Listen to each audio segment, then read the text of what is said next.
me a god. You call me a god. You call me a god. You call me a god. Let's go. I'm about to go off like a weapon. Fuel to the top, got a filled up engine. In my thoughts, obsession. I will not stop, no, I'm never second guessing. I got a God complex. Haters love to hate, but I never feel pressed. Got a lot on my plate, but I never get. 말씀을 좀 드리고요. 오늘은 데이트 시간에는 일단 이재명 대표가 어떤 내용, 어제 뭐 자세히 또 제 국민 소환제 관련해서는 자세히 언급을 해드렸는데 아니라 다를까 국민의힘 것들이 연설 잘 듣고 있다가 국민 소환제 나오니까 또 뭐 개떼같이 호떡집에 불난 것처럼 들고 일어나가지고 뭐 항의를 하고 주접을 떨드는데 이제 딱 걸려든 거죠. 제가 이재명의 이제 신의 한 수다 어제 그런 분석을 해드렸잖아요. 딱 걸렸어요, 딱 걸렸어. 그래서 왜 또 국민소환제가 대선 전국을 프레임을 전환시키는 신의 한 수인지도 오늘 다시 한번 또 분석을 해드리도록 하겠습니다. 먼저 연설 내용들을 부분 살펴보면서 하나씩 한 대목씩 해설을 해드리도록 하겠습니다. 자, 중앙일보에 뭐 다 여러 매체에 다 보도가 나왔는데요. 제가 일부러 이제 중앙일보 보도를 인용을 해서 말씀을 좀 드리도록 하겠습니다. 얘네들은 과연 이 연설을 어떻게 보고 있는지 그것도 좀 분석이 좀 필요한 내용인 것 같아요. 이재명 국회의원 국민소환제 도입 주 4일제로 가야 된다. 요걸 이제 키워드로 뽑았습니다. 국민소환제와 주 4일제. 정확히 얘기하면 이제 4.5일제죠. 4.5일제. 뭐 최근에 주 52시간 을 이제 탄력적으로 적용하는 문제, 특히 이제 반도체 산업 부분에서 좀 이걸 탄력적으로 운영해야 되는 거 아니냐 이런 의견이 나오고 뭐 이재명 대표가 우클릭을 한다 뭐 선거에 이기기 위해서 우클릭을 한다 뭐 이런 걸 둘러싸고 좀 논란이 있었는데 주 4일제를 이제 오히려 제기를 하면서 노동 시간을 둘러싼 논란들의 종지부를 찍었죠. 그래서 경제 민생 안보, 정치개혁, 거의 모든 부분에서 중요한 화두들을 이재명 시대의 청사진을 오늘 제시를 했다 이렇게 보입니다. 자, 이재명 대표가요 국회 교섭단체 대표 연설에서 회복과 성장은 더 나은 내일을 위한 필요 조건이다. 그래서 회복과 성장을 이재명 시대의 키워드로 정리를 했습니다. 회복을 해야 된다 지금. 뭐 이제 두 가지 차원에서 회복해야 될 문제들이 있는데 하나는 코로나 팬데믹 이후에 지금 경제가 상당히 어려운 상황이고 이게 코로나 바이러스보다 더 무서운 윤석열 김건희 바이러스가 퍼지면서 대한민국 경제가 지금 사실상 뇌사 상태에 있는 그런 상황이에요. 혼수 상태. 심각합니다. 저도 지금 지난 가을부터 지금까지요 펜션이 뭐 예년에 뭐 모자른다 정도가 아니라 이렇게 지금 사업이 안 될 수가 있나 싶을 정도로 그리고 뭐 간혹 이제 뭐 쉬는 날 식당에도 가보고 술집에도 가보고 제가 이러면은 야 이게 손님이 너무 없다. 제가 뭐 지난주에는 그 수원에 꽤 유명한 고깃집에 갔어요. 그래서 이제 삼겹살에 소주 한 잔 지난주에 하고 왔는데 그 고깃집이 그 꽉 차야 되는 이런 집인데 한 3분의 2? 3분의 2 정도밖에 차지가 않더라고. 그 다른 가게들은 뭐 거의 텅텅 비다시피. 물론 뭐 지난주에 좀 눈이 내리고 날씨가 안 좋아서 더 그랬는지 모르겠지만은 그렇게 유명한 식당까지 이렇게 이게 한 두 번 정도 테이블 회전이 돼야 되는 그러한 식당으로 보이는데 이게 두 번은커녕 한 번도 꽉 차지가 않더라고요. 그래서 제가 그 식당에서 한 9시쯤 자리를 떴는데 꽉 차지가 않았어. 제가 나올 때조차도 꽉 차지가 않았습니다. 그래서 이제 그런 걸 보면은 실제 실물 경제가 지금 어떤 상황인지 뭐 숫자를 가지고 경제 상황을 파악하는 거는 대단히 1차원적인 이 관료들의 안 좋은 저는 습관이라고 봐요. 뭐 수치상으로는 그 뭐 숫자 가지고 얼마든지 장난할 수 있는 거고 실제 민생 현장에 가서 체감 경기가 어떤지를 좀 느껴봐야 되는데 뭐 대한민국 공무원들이 이렇게 열심히 일하는 사람 있습니까? 예? 이 기재부 모피아들 통계 숫자 갖다 놓고 그죠? 장난질이나 칠 줄 알지. 서민경제, 민생경제가 얼마나 어려운지 실제 발로 뛰면서 확인을 해보냐고. 그래서 대단히 지금 심각한 상황이다. 거기다가 이제 내란 사태까지 겹쳐지면서 코로나 팬데믹 이후에 안 그래도 지금 경제가 휘청하고 있는 상황에 여기에 이제 내란 사태까지 겹쳐지면서 진짜 혼수 상태에 가 있는 상황이에요. 그래서 지금 뭐 성장을 하고 우리가 달려야 되는 과제가 있긴 한데 지금 달리려면 몸을 회복을 해야지. 기초 체력을 다시 복원을 해야죠. 그러기 위해서는 이제 회복이 선행이 돼야 된다. 그래서 이재명 대표, 이재명 대통령 시대에 가장 먼저 해야 될 일은 이 코로나 데미지, 코로나 바이러스의 데미지, 그 다음에 윤석열 바이러스의 데미지, 이 데미지로부터 대한민국의 기초 체력을 회복하는 것, 그리고 기초 체력을 회복한 이후에 달리는 것, 이걸 지금 목표로 삼지 않았나 봅니다. 그래서 회복과 성장을 키워드로 제시를 했어요. 그 주로 이제 뭐 공정, 분배 요런 쪽을 진보 진영, 민주 진영이 화두로 던지는데 이재명 대표는 좀 독특하죠. 뭐 본인도 스스로 계속 얘기했지만 중도적 본인은 좌도 우도 아닌 오른쪽이다. 그 실용주의를 가겠다. 이념의 틀에 갇히지 않고 실용적으로 나라 살림살이에 국민 생활에 도움이 되는 방향의 정책이라면 오늘 뭐 연설에서 그런 내용이 나옵니다. 좌우의 이념의 어떤 프레임에 갇히지 않고 과감하게 도입을 하겠다. 국민의힘에서 나온 의견이라도 그것이 긍정적인 부분이 있다라면 과감히 수용을 하겠다. 그런 실용주의적으로 대한민국을 이끌어가겠다라고 얘기를 했는데 자 회복과 성장, 성장이라는 키워드를 공정과 분배 뭐 이런 키워드보다는 성장이라는 키워드를 조금 더 강조점이 찍혀 있다라는 점, 이것도 이제 과거의 민주당의 모습과는 좀 달라진 모습이죠.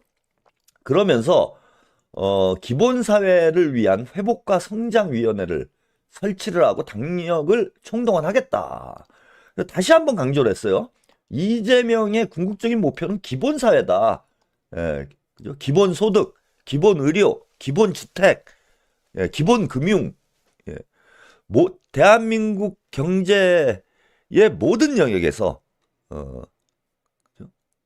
기본적으로 국민들의 그 요구를 수요를 충족할 수 있는 그런 사회로 가겠다라는 주장을 했습니다. 그러면서 국회의원 소환제 주 4일제 도입 등이 주장이 됐고요. 특히 국회의원 소환제 얘기할 때 여당 의원들이 목소리를 높이자 이 대표는 방해하지 않으면 더 빨리 할 것이다 라고 대응하는 등 잠시 소란이 있었고요. 노동시간 관련 언급을 할 때도 공방전이 벌어지는 이런 또 장면도 연출이 됐어요. 제가 어제 이제 말씀을 드렸는데 이거 이제 뭐 쟤네들이 윤석열 때문에 이제 나라가 망한 거 아니냐. 윤석열 때문에 망한 건데 이게 대통령제 때문에 망한 것처럼 대통령 제도의 책임, 사람이 문제인데 제도의 책임을 떠넘기는 거죠. 그리고 이재명이 대통령 되는 게 사실상 뭐 확정이나 다름없는 오늘 뭐 문재인 대통령 인터뷰에서도 문재인 본인도 이제 인정을 하더라고. 뭐 이재명이 대통령 되는 거 이재명하고 뭐 경쟁할 수 있는 사람이 없는 거 아니냐. 그래서 뭐 이재명 대표가 좀 더 포용을 해달라. 뭐 이런 요청을 했는데 뭐 문재인이 저는 사과를 한 배경도 그런 거라고 봐요. 지금 그야말로 패족을 당할 위기에 와 있어. 오늘 뭐 밤 나이트 시간에 자세히 더 말씀을 드리겠지만은 친문 386들이 패족 위기예요. 그게 뭐 이재명 대표가 패족시키려고 그런 게 아니라 역사와 국민이 평가를 끝낸 거야. 그래서 니들은 더 이상 정치하면 안 된다. 그래서 새로운 인물들, 새술은 새 부대에 담아야 된다. 그래서 이재명 대표를 중심으로 해서 민주당을 새로운 인물들로 교체를 해낸 거는 이재명 대표가 한 게 아니고 무슨 뭐 비명 행사라고 그러는데 비명 행사가 아니에요. 이미 역사적 쓰임새가 다한 그죠? 역사적 폐기물들을 국민들이 이제 정리를 하는 과정인 거야. 그래서 이제 국민들의 힘으로 공천혁명이 일어났고 민주당의 물갈이가 진행이 되고 이제 이재명 대표가 대통령이 되면은 더 이상 이제 친문 386들은 발붙일 데가 없는 거예요. 그야말로 패적 위기인 거지. 그러니까 지금 이제 한 자리 더 해달라. 네? 막 김경수, 막 김동연, 막 죄다 튀어나와가지고 지들이 지은 죄가 있으니까 이재명 막 공격을 하면서 아니 그 국가라는 주제에 이거 각설이가 와가지고 행패를 부리는 그런 꼴이잖아요. 지금 와가지고 뭐 발이 손이 되도록 싹싹 빌고 반성하고 사죄하고 이래도 지금 받아줄까 말까인데 큰소리 빡빡 치면서 이재명 일극 체제가 어떠니 뭐 민주주의가 뭐 사라졌느니 민주당이 망했다느니 이게 각설이가 행패 부리는 거하고 뭐가 다릅니까? 그러니까 이제 문재인 대통령이 전 대통령이 제가 볼 때는 안 되겠다 싶으니까 이제는 이제 각설이 본연의 자세로 돌아온 거예요. 그래서 제가 잘못했습니다. 이제 반성합니다. 그리고 이재명이 솔직히 대통령 되는 거 아닙니까? 그러면 좀 우리도 좀 챙겨주세요. 너무 빡빡하게 하지 말고 뭐 이런 좀 태도 전환이 있는 거 아니냐. 오히려 막 김경수 이런 애들이 행패 부리다가 욕만 처먹고 동양 그릇마저 뺏기게 생긴 이런 상황이 되니까 이제 문재인이 직접 나선 거죠. 야, 이런 전략으로 나갔다가는 진짜로 우리 쪽박 차겠구나 싶어가지고 죄송합니다. 사과합니다. 반성합니다. 그런데 좀 포용해 주세요. 이재명이 대통령 되는 거 아닙니까? 뭐 이런 이제 태도로 나온 거죠. 근데 이제 오늘도 그 국민의힘도 대통령께서 막 연설을 하시는데 막 떠들고 그러니까 내각제 얘기하다 제가 옆으로 돌았구나. 그러니까 이게 이재명이 대통령 되는 게 기정사실이니까 야 그럼 분권형 대통령제라도 좀 해줘라. 이재명이 대통령 딱 되고 대통령 권한을 딱 쥐고 막 개혁의 칼을 휘둘러 버리면 다 죽게 생겼거든 지금. 그 우리도 좀 어떻게 좀 밥그릇을 좀 먹고는 살아야 될 거 아니냐. 그래서 분권형 대통령제로 가가지고 총리는 좀 우리 쪽에서 어떻게 안 될까? 뭐 지금 이러고 있는 거예요. 근데 이것을 국민 소환제로 오늘 이재명 대표가 대치기를 해버린 거지. 야 웃기지 마라. 지금 국민들이 내각제 뭐 분권형 대통령제 그건 니들 얘기지. 국민들이 원하는 건 직접 민주주의. 국민들의 정치적 참여를 제도적으로 보장을 해달라. 이게 국민의 요구고 국민의 목소리인데 니네들은 엉뚱한데 등이 가려운데 왜 발바닥 긁고 있어요? 더 간지럽게. 등이 가려우면 등을 긁어야지. 그래서 지금 응원봉 혁명을 지켜보면서 이재명 대표가 지금 국민들이 원하는 게 뭐냐? 그건 더 많은 참여, 더 많은 권리, 국민들이 더 적극적으로 정치에 참여할 수 있도록 제도적으로 보장을 해달라. 그게 이제 직접 민주주의라는 단어로 표현이 된 거고 그 직접 민주주의를 뭐 한꺼번에 달성할 수는 없어요. 지금 이제 직접 민주주의에 어떤 싹이 트고 있는 그런 상황입니다. 그런 상황이기 때문에 이재명이 대통령이 되면은 와, 대한민국의 직접 민주주의가 꽃이 필 거다. 이렇게 생각하는 거는 저는 과도한 거라고 생각을 하고 이재명 대통령 시대에 직접 민주주의의 싹이라도 트면 그건 대성공이다. 그리고 그 다음 과제는 그 다음 대통령이 그 다음 사람들이 바톤을 이어받아서 계속 해나가야 되는 거죠. 근데 그 씨를 심는 게 직접 민주주의의 씨를 심는 것이 이제 국민소환제다. 그래서 국민소환제라는 씨를 뿌려놓으면 이것이 자라서 꽃을 피워서 이제 진정으로 국민이 주인되는 국민 주권 민주주의가 실현될 수 있는 거죠. 그래서 이 국민 소환제는 직접 민주주의가 꽃을 피우도록 하는 그 씨와 같은 그런 제도예요. 그러니까 이걸 던져버리니까 아주 그냥 국민의힘 의원들이 막 개거품을 물고 야. 근데 이재명 대표가 아주 침착하게 대응 잘했고 박충식인가요? 예? 막 떠들고 있으니까 국민의힘 뭐 박충식 의원 얘기하시라고 하고 싶은 얘기 있으면 하시라고 또 얘기하라니까 못해. 예? 특히 이름 나오니까 그냥 꼼짝도 못하더라고. 왜? 이름 나오면 찍히거든 지금. 국민 소환제를 진짜 반대할 국민은 전 정금자들도 이건 반대할 수가 없다고 봐요. 상식이 있는 사람이라면 아니 국민들이 국회의원 일 못하면은 끌어내다가 금배지를 뺏어버리겠다라는데 그걸 무슨 근거로 반대를 할 거야? 그런데 이 머저리 같은 것들이 국민의힘 애들이 수급하니까 일단은 야 국민 소환제 이씨 그러니까 그냥 그 파블로프의 개처럼 예 그죠? 종소리 울리면 막 침 질질 흘리는 거죠. 그냥 막 짖는 거예요. 그냥 뭣도 모르고 그 막 짖다가 이재명 대표가 그 얘기해봐 누가 얘기 못하게 하고 싶은 얘기 있으면 다 해. 그 박충식이 박충식 맞습니까? 예. 너 한번 얘기해봐. 그래 아유 진짜 무슨 개새끼들도 아니고 한심하더라고요. 그래서 오늘 그 장면만 놓고 봐도 국민 소환제가 내각제의 백신이다. 내각제 바이러스의 백신이다라는 게 딱 확인이 된 거예요. 민주주의, 대의민주주의 위기의 시대, 대의민주주의의 결정체라고 할 수 있는 내각제로 이걸 해결하자? 개소리인 거죠. 거기에 자 대의민주주의의 위기는 직접민주주의의 확대로 해결을 할 수밖에 없습니다. 제가 뭐 누차 말씀을 드리는 거지만 그 직접민주주의의 맹아와 같은 씨와 같은 씨앗인 국민 소환제를 딱 뿌려버리니까 바이러스들이 내각제 바이러스들이 깨갱 아주 오늘 아주 제일 통쾌한 장면이었어요. 그래서 이재명 대표님은 직접민주주의를 화두로 해서 이번 대선의 프레임을 국민 대 기득권 이런 구도로 가야 됩니다. 국민의힘 대 뭐 반헌정 세력 대 헌정 수호 세력 뭐 이렇게 이제 구도를 만드시기도 했지만은 그걸 뛰어넘어야 돼요. 지금은 여야를 막론하고 모든 기득권을 청산하겠다. 그래서 국민 대 기득권 이런 프레임으로 가야 된다. 국민의힘의 기득권 세력들뿐만 아니라 민주당과 민주진보 진영 내에 있는 기득권도 완전히 청산하고 국민이 주인되는 새로운 나라를 만들겠다. 직접 민주주의를 실현하겠다. 그걸 위해서 국민 소환제를 도입을 하겠다. 국회의원 국민 소환제를 넘어서 뭐 대통령도 소환하고 어떤 공직자건 국민들 눈밖에 나면은 바로 모가지 날아가는 진짜 국민이 주인되는 나라를 만들어 보겠다. 이걸 가지고 이번 대선을 치러야 된다.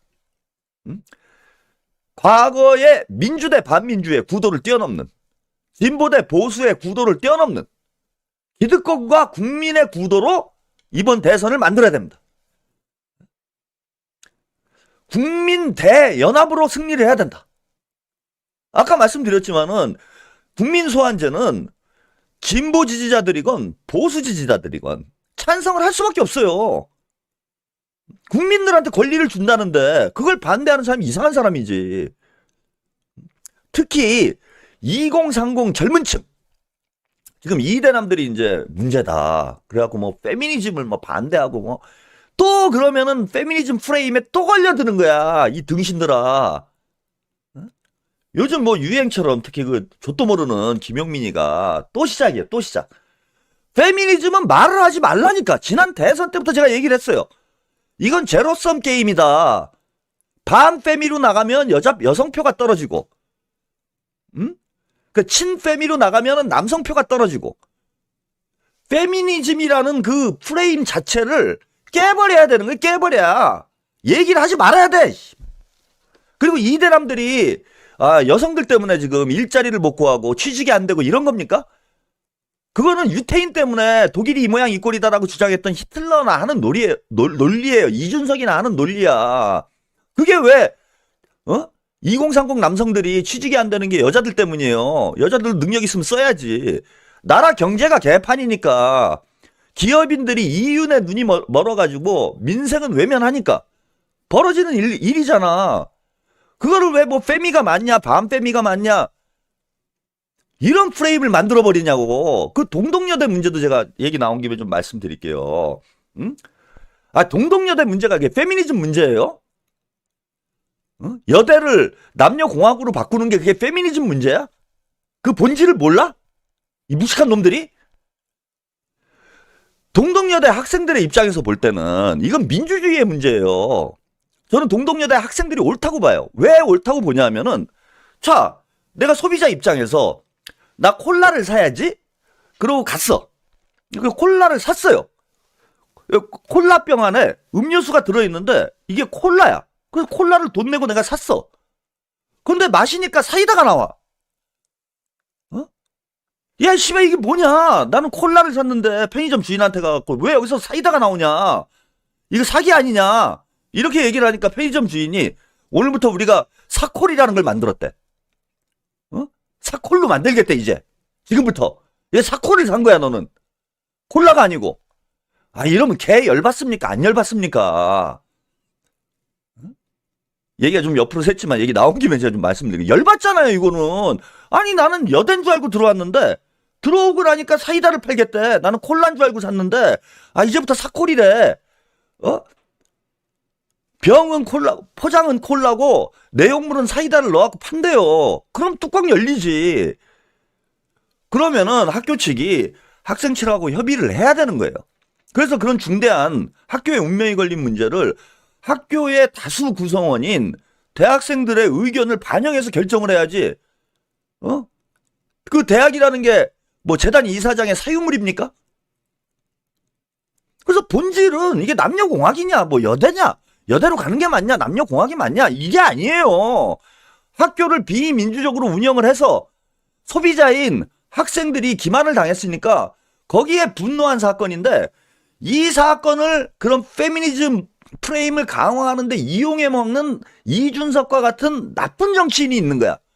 근데 그걸 똑같이 나와가지고 막 떠들어대? 빙신들 같이? 그래서 그런 식으로 문제 접근을 하면 안 된다. 예, 저는 지난 대선 때도 이 얘기는 계속했어요.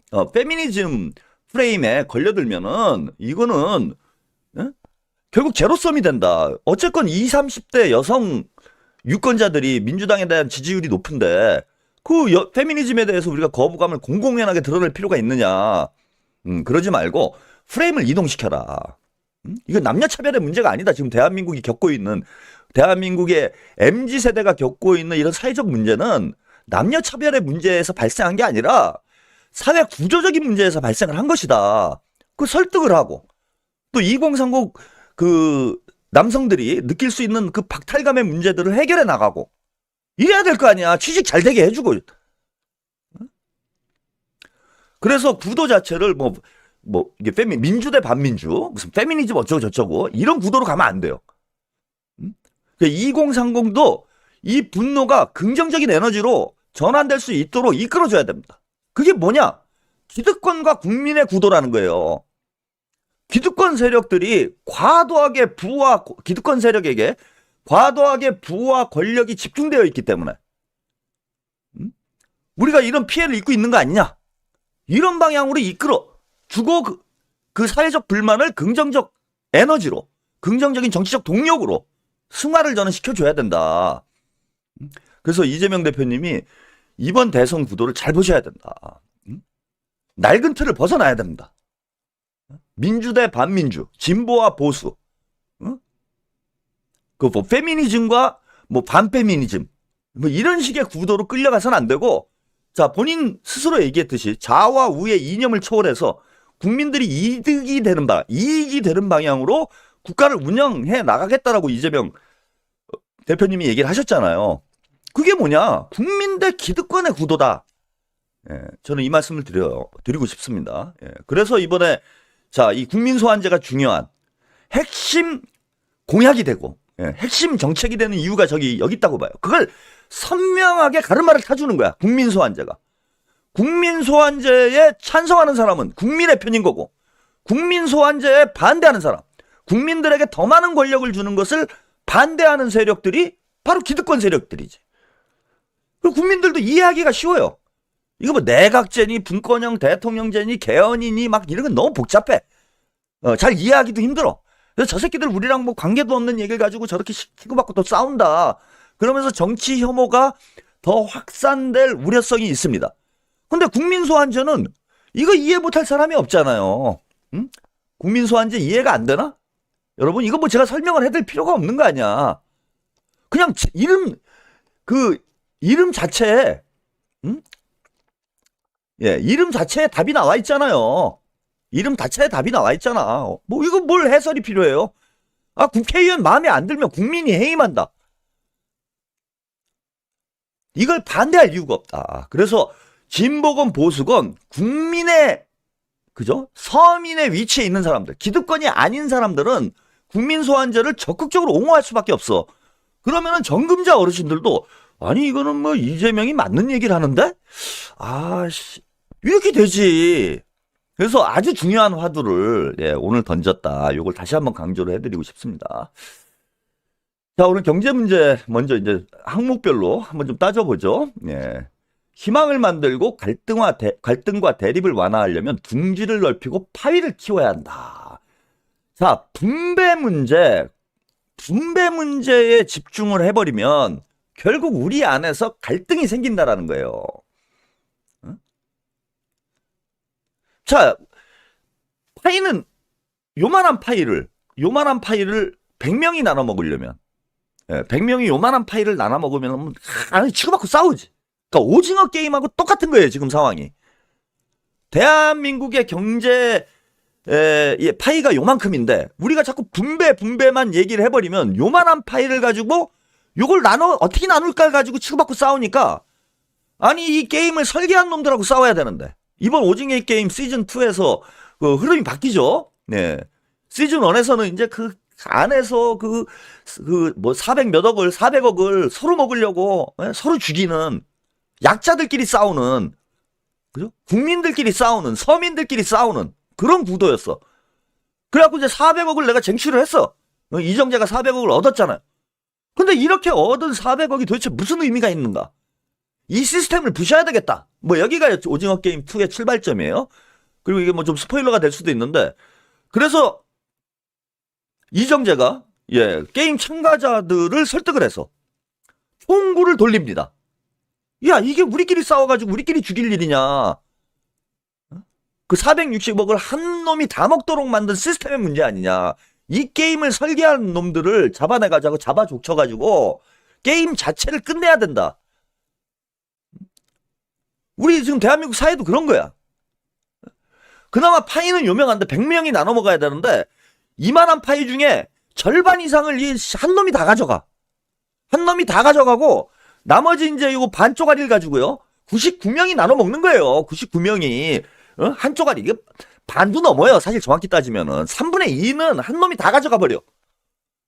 그래서 3분의 1 가지고 199명이서 이게 네가 너는 왜 이렇게 많이 먹냐? 넌 그만 먹어라. 너 때문에 내가 못 먹지 않냐? 남자애들은 여자애들 때문에 못 먹는다.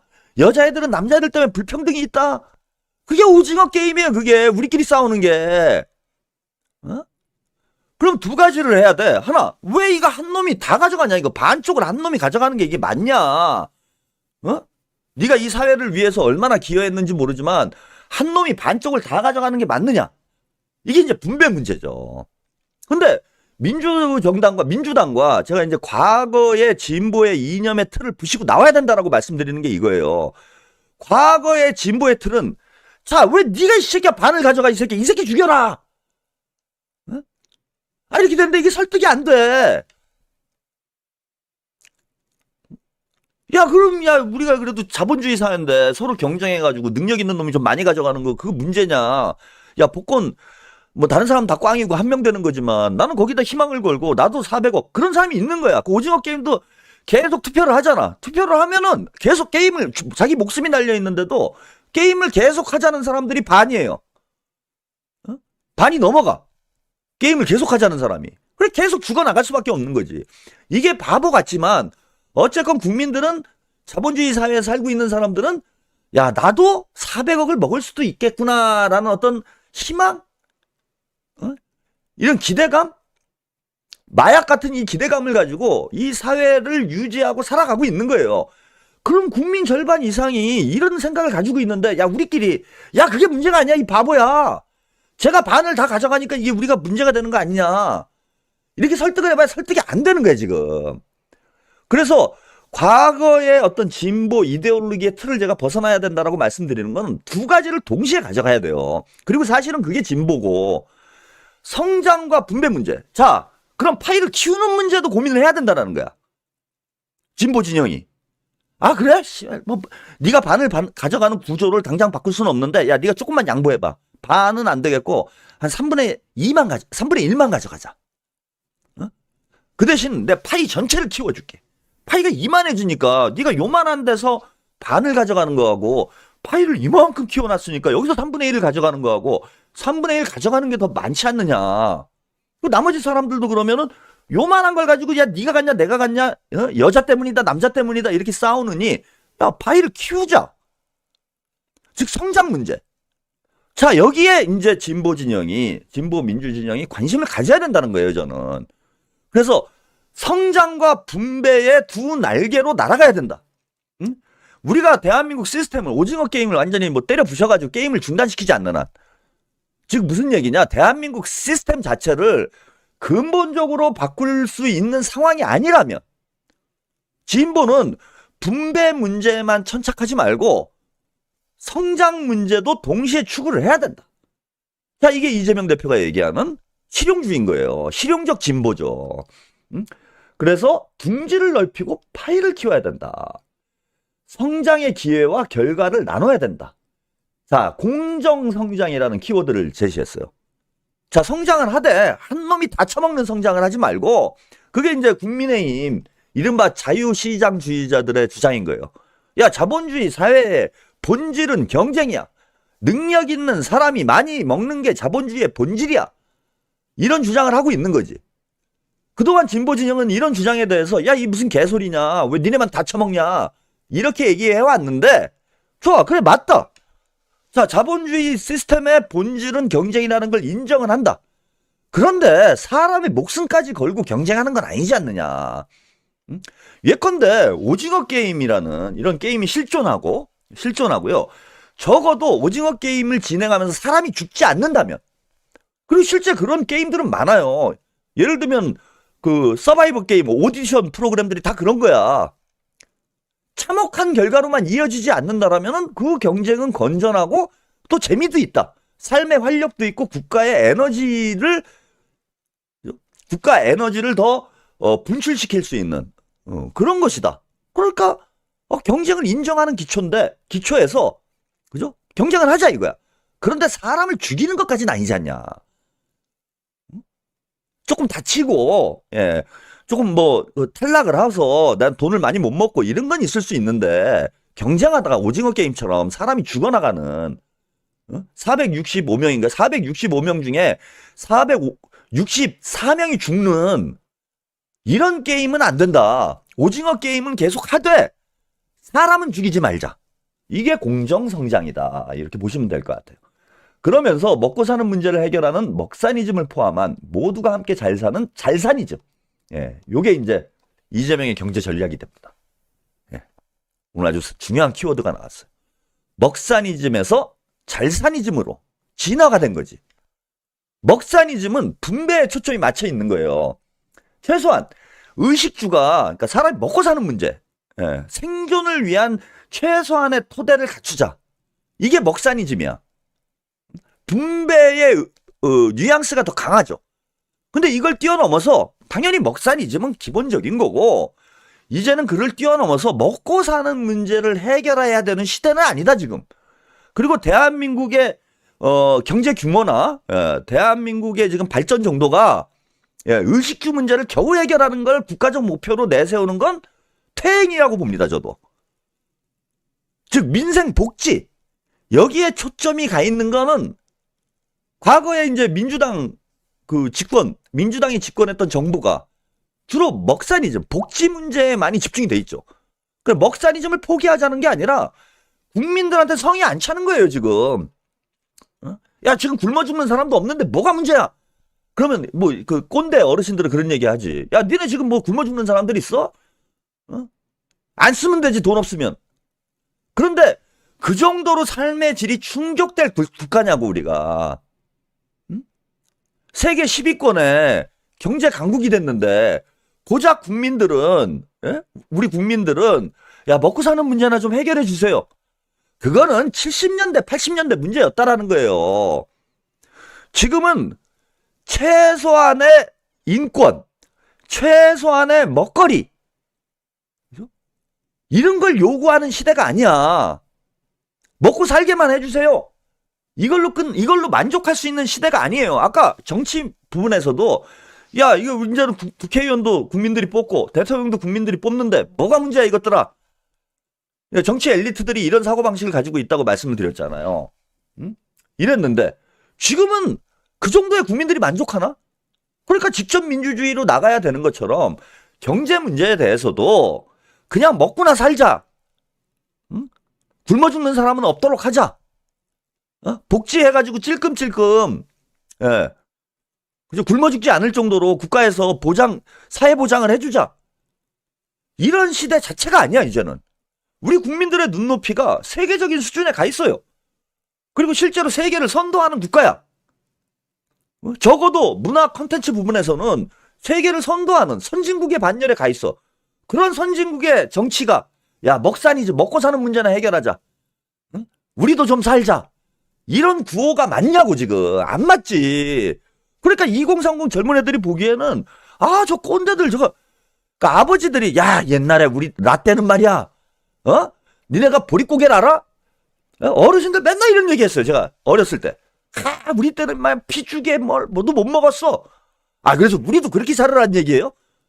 제가 20, 30대 때 그런 소리 했어. 아니, 60년대, 70년대 진짜 보릿고개 때 피죽도 못 먹고 피똥 싸고 그럼 우리도 그렇게 살아야 돼? 맨날 뭘 아껴라. 예? 지금도 70대, 80대 어르신들 보면 그러잖아. 근데 그 시대는 그게 그랬지. 제가 그분들을 이해 못하는 게 아니라. 그러니 지금 세상이 얼마나 좋아졌냐. 대통령께서 너무 감사하다. 이렇게 살아라는 얘기를 하는 거야, 이분들이. 근데 지금 우리 국민의 눈높이가 그러냐고요. 응? 그런 게 아니지. 이제는 삶의 질을 국가가 보장할 수 있는 수준으로 가야 돼요. 그러려면은 분배 문제로 해결이 안 된다는 거야. 성장을 해야지, 성장을. 먹살이즘을 넘어서 잘살이즘으로 나가고. 그래야 미래 세대들, 젊은 세대들, MZ 세대들이 희망을 갖게 되고. 희망을 가져야 애를 낳을 거 아닙니까? 돈이 있어야 애를 낳을 거 아니에요. 지금 젊은 친구들이 지금 출산율 문제 심각한데, 결혼을 하면 얼마를 주느니, 대출을 해주느니 개소리들 하는데, 백날 해봐요. 안 돼. 왜? 애들이 불안하니까. 앞으로 미래가 어떻게 될지 모르는데, 대출 좀 해준다고 해갖고 애를 낳겠어? 희망이 없기 때문에 출산율도 떨어지는 거예요. 물론 이제 사회 전체가 예전보다는 개인주의와 이기주의화 되는 사회적 흐름도 있긴 하지만은 애 안 낳고 싶은 사람이 어딨어? 요즘 이제 반려동물 키우시는 분들 이제 점점 늘어나는데 그게 저는 출산율하고도 연관이 있다고 봐요. 실제 아이를 낳아서 양육하기는 힘든 상황이 되니까 젊은 세대들이 그죠? 반려동물들한테 더 정을 주고 거기에 의지하고 이렇게 되는 거야. 근데 자기 애를 갖게 되고 거기에 정성을 쏟고 그래도 이제 반려동물 좋아하시는 분들은 이제 키우겠지만은 저 상황이 달라질 수 있다라는 거죠. 그러려면은 우리 젊은이들이 야, 앞으로 우리가 잘 살 수 있어. 내가 지금 20대 때는 좀 힘들지만 30대 때는 더 나아질 거야. 40대 때는 더 나아질 거야. 이런 희망이 있으면은 아이를 낳을 거라는 거야. 출산율 문제도 자동적으로 해결이 되는 거예요. 그러기 위해서는 먹산이즘, 그러니까 먹고 사는 문제만 겨우 해결하는 사회에서 과연 미래의 희망을 가질 수 있겠냐고, 아이를 낳을 수 있겠냐고요. 잘산이즘으로 나가야 된다. 저는 그래서 이재명 대표님이 오늘 중요한 연설들을 하는 거예요. 진보 이데올로기에 틀을 바꿔가고 있다 지금. 과거의 진보 진영이 가지고 있던 그 이념의 낡은 틀을 벗어나서 과연 진보라는 게 본질이 뭐냐? 진보의 본질이 뭐냐? 여기에 화두를 던진 거예요. 진보의 본질은 뭡니까? 국민들이 잘 먹고 잘 사는 거야. 그게 진보인 거예요. 뭐가 마르크스가 어떠니, 생산력과 생산 관계가 어떠니, 예? 백날 따져봐야 소용없어. 간단한 문제예요. 국민들이 잘 사는 나라를 국민 전체가 잘 사는 나라로 가려는 이데올로기가, 진영이 진보주의인 거예요. 근데 20세기의 낡은 이념의 틀을 그 안에 갇혀서 지금 친문 386이 그런 거지. 새로운 시대, AI 시대, 4차 산업혁명 시대가 오고 있는데 쌍팔년도 얘기를 지금 고장난 레코드 마냥 계속 떠들어대고 있는 거야. 그러니까 답이 안 나오지. 국민들이 외면하죠. 꼰대들이 라떼는 보릿고개 얘기하는 거랑 똑같은 거예요. 지금 친문이나 386들이 떠들어대고 있는 얘기가. 이 틀을 깨부시고 진보를 리뉴얼하는 게 저는 지금 중요한 시대적 과제라고 봅니다. 그리고 이재명 대표가 아직 완성된 틀은 아니지만 진보의 리뉴얼을 시도하고 있는 거예요. 지금 직접민주주의라는 화두, 잘사니즘이라는 새로운 전략, 그리고 공정성장이라는 성장의 방향성. 오늘 그런 내용들이 좀 잘 담아져 있는 이런 내용이고요. 자, 경제를 살리는데 여기 이제 제가 말씀드린 얘기 이재명 대표님이 이제 설명을 하죠. 경제를 살리는데 이념이 무슨 소용이며 민생을 살리는데 색깔이 무슨 의미인가요? 진보 정책이든 보수 정책이든 유용한 처방이라면 총동원해야 된다. 함께 잘 사는 세상을 위해 유용하다면 어떤 정책도 수용할 것이다. 일종의 실용주의, 흥묘백묘론이죠. 고양이 지만 잘 잡으면 되지. 흰 고양이건 보수 고양, 검은 고양이건 어떠냐. 이게 뭐 주로 이제 등소평의 이론으로 많은 분들이 알고 있는데 꼭 등소평만 뭐 이런 주장을 하라는 법이 있습니까? 검은 고양이면 어때요? 진보 고양이면 어때? 보수 고양이면 어떻습니까? 아니 어떤 고양인지가 모르겠는데 고양이 색깔이 중요한 게 아니고 함께 잘 사는 세상, 아니 국민들에게 이익이 되면 그것이 진보인 거야. 그러면서 추경 예산안 편성 문제 좀 언급을 했고요. 이런 뭐 디테일한 부분들은 나중에 또 기회가 되면 설명을 드릴게요. 오늘은 총론적인 좀 해설을 해드리고요. 그래서 회복과 성장을 위해 가장 시급한 일은 민생 경제를 살릴 응급 처방은 추경이다. 그래서 상생 소비 쿠폰, 소상공인 손해보상, 지역화폐 지원이 필요하고 감염병 대응, 중증 외상 전문의 양성 등 국가 안전 예산도 필요하다. 공공주택과 SOC, 고교 무상교육 국비 지원, 인공지능 반도체 등 미래 산업을 위한 추가 투자도 필요하다. 말씀드린 것처럼 추경 예산 편성에 필요하다면 특정 항목을 굳이 고집하지 않겠다라고 하면서 자, 주 4일째, 요건 좀 디테일한 부분들이니까 나중에 기회가 되면 설명하겠습니다. 주 4일째를 제시를 했어요. AI와 첨단 기술에 의한 생산성 향상은 노동시간 단축으로 이어져야 된다. 우리 삶의 틀이 바뀌고 있어요. 그리고 뭐 딥시크, 뭐 요즘 여러 가지 논란이 있긴 한데 어쨌건 저렴한 가격에 저렴한 비용으로 인공지능을 다중이 사용할 수 있는 시대로 전환이 되고 있어. 인공지능과 로봇 기술이 발전하면서 생산성이 극도로 지금 급속도로 생산성이 향상되고 있습니다. 당연히 일자리가 줄죠. 제가 유튜브 방송을 보니까요, 무인 식당이 등장을 했더라고요. 중국집인데 무인 식당이야. 로봇이 조리하는 로봇이 있어요. 조리하는 로봇만 설치돼 있어. 그 로봇이 조리를 해갖고 내가 뭐 자판기에서 커피 뽑듯이 뚜뚜뚜뚜뚜뚜 누르면은 짜장면이 만들어져서 나와요. 탕수육이 만들어져서 나와. 사람이 없어. 로봇이 다 조리해가지고 서빙까지 하는 시대가 됐어요. 그럼 그만큼 우리 일자리가 줄어드는 거 아닙니까? 근데 일자리는 줄어들어서 자 구매력은 소진이 되고 그죠? 생산성은 높아져가지고 생산물은 끊임없이 생산이 되고 자 이걸 누가 소비를 하냐 이거예요. AI와 로봇이 쉬지 않고 사람은 쉬기라도 하지 주 8시간이냐 주 52시간이냐 48시간이냐 이러고 싸우고 있는데 사람은 그래야 되는데 로봇은 그것도 없어요. 이제 로봇한테 가가지고 야 로봇도 인권이 있으니까 하루에 8시간만 일하자 뭐 이럽니까? 로봇도 생명이다. 로봇이 생명인가? 뭐 아무튼 4시간 잘 수 있게 해달라 뭐 이래요. 그냥 24시간 돌아가는 거예요 이제는. 제가 어제 뭐 유튜브를 보다가 우연히 온에어인가요? 제가 이거 그 기업 이름은 좀 까먹었는데 제품 이름은 신발 런닝화 런닝화를 그 3D 페인팅으로 만드는 거야. 뭐 재봉이나 이런 게 필요 없어요. 로봇 한 대가 3분 만에 런닝화 하나를 만들어요. 로봇 한 대가 런닝화 하나를 3분 만에 만들어. 생산성이 고도로 지금 향상되고 있습니다. 그래 당연히 일자리에서 노동자들은 쫓겨날 수밖에 없죠. 그런데 신발을 로봇가 열심히 만들었어. 그 신발은 누가 삽니까? 이게 지금 자본주의 사회가 가지고 있는 근원적인 모순이에요. AI와 로봇이 24시간 쉬지 않고 그것도 전 세계에서 생산물을 쏟아내고 있는데 사람들은 일자리에서 쫓겨나가지고 돈이 없어. 돈이 없으니까 사질 못해. 이걸 이제 흔히 공황이라고 그러잖아. 생산물은 잔뜩 쌓여 있는데 이걸 구매할 사람은 없는 상태. 그래서 노동에 대한 근본적인 인식 전환이 필요한 시기예요, 이제. 그러지 않으면은 자본주의 자체가 휘청할 수 있는 거야.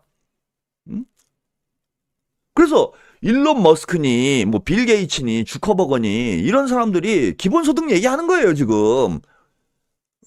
무슨 진보 진영에서 기본소득 얘기가 나오는 게 아니에요. 오히려 슈퍼 리치들, 글로벌 자본가들이 먼저 얘기를 하고 있어. 자기들이 열심히 만들어봐야 이거 살 사람이 없거든. 그 최소한 구매력을 국가적으로 유지를 해줘야 되는 거 아니냐. 안 그러면 자본주의 자체가 지탱을 할 수가 없다.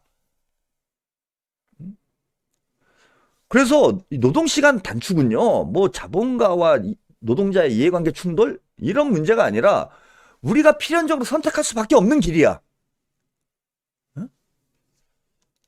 자, 그러면서 노동시간 단축 얘기를 했고요. 예, 노동시간 연장과 노동 착취는 국제 경쟁에서 생존조차 어렵다. 예, 창의와 자율, 첨단 기술로 가려면 노동시간을 줄이고 4.5일, 주 4.5일제를 거쳐서 주 4일 근무 국가로 나가야 되고 4일 일하고 3일 써야 돼, 지금. 너무 많이 만들어낸다니까, 생산물을.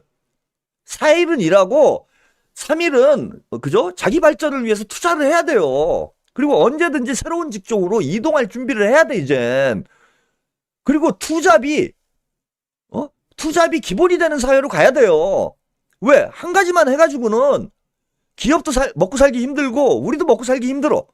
그리고 저처럼, 예, 제가 이제 4차 산업혁명의 어떤 그 모델이라고나 할까요? 예, 주경, 야경. 밤낮 없이 일을 하잖아, 지금. 예? AI한테 안 밀려나려고. 예? 낮에는 펜션하고 밤에는 유튜버하고. 이런 시대로 가야 돼요. 그래서 주 4일째 근무로 나가야지 무슨 지금 52시간을 하니 많이 이런 얘기가 나옵니까? 지금 아직도 우리가 가발 만들어가지고 수출하는 나라예요? 문화 콘텐츠 강국이야, 이제는. 그 얘기도 이제 뒤에 나옵니다. 예. 우리는 2022년 기준 OECD 국가 중 장시간 노동 5위로 OECD 평균 1762시간보다 한 달 이상 더 일을 하고 있는 상황이에요. 양으로 승부하는 시대 같습니다. 노동시간 연장과 노동 착취로 치열한 국제 경쟁에서 생존하기가 어렵다. 그리고 양으로 승부하는 시대가 아니야. 60년대가 아니야. 지금 박정희 시대, 산업화 시대가 아니에요, 이제. AI로 성장되는 첨단 기술은 전통적인 노동 개념, 복지 개념을 근본에서 바꿀 것이다. AI와 신기술로 생산성이 높아지는 대신 노동의 역할과 몫의 축소는 필연이다. 이게 이제 제가 아까 장황하게 설명한 거죠. 예. 새로운 기술, AI와 로봇 기술로 생산성은 높아지는데, 그죠? 노동에 대한 축소가 발생을 한다. 그래서 구매력이 약화된다. 이 얘기를 이제 이재명 대표도 설명을 한 겁니다.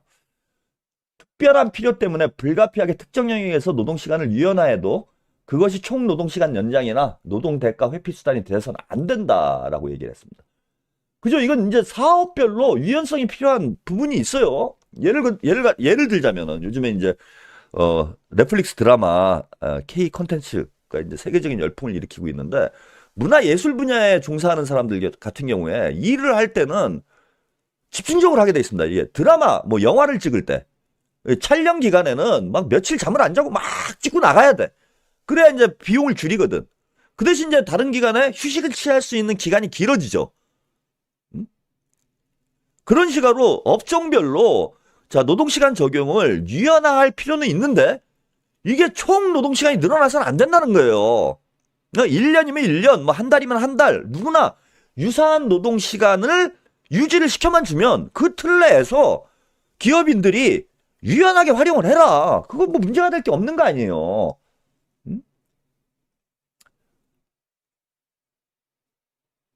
자, 요때 이제 뭐 국민의힘 애들이 뭐 항의를 했어요. 예, 그때 이재명 대표가 품격을 지켜라 이런 얘기를 했습니다. 자, AI 시대를 대비한 노동시간 단축, 저출생 고령화, 생산 가능한 인구 감소에 대비하려면 정년 연장도 본격 논의를 해야 된다. 정년 연장 문제까지.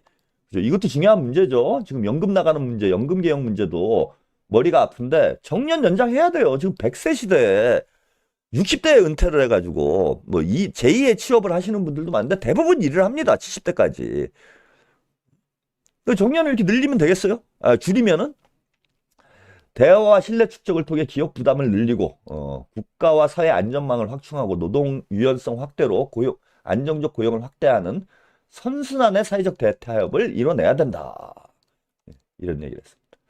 최근 국산 제품의 가격 경쟁력 약화에 미국 수출길이 막힌 중국의 밀어내기가 겹쳐 한국의 주력 산업인 철강과 화학, 석유화학이 위기를 맞았다.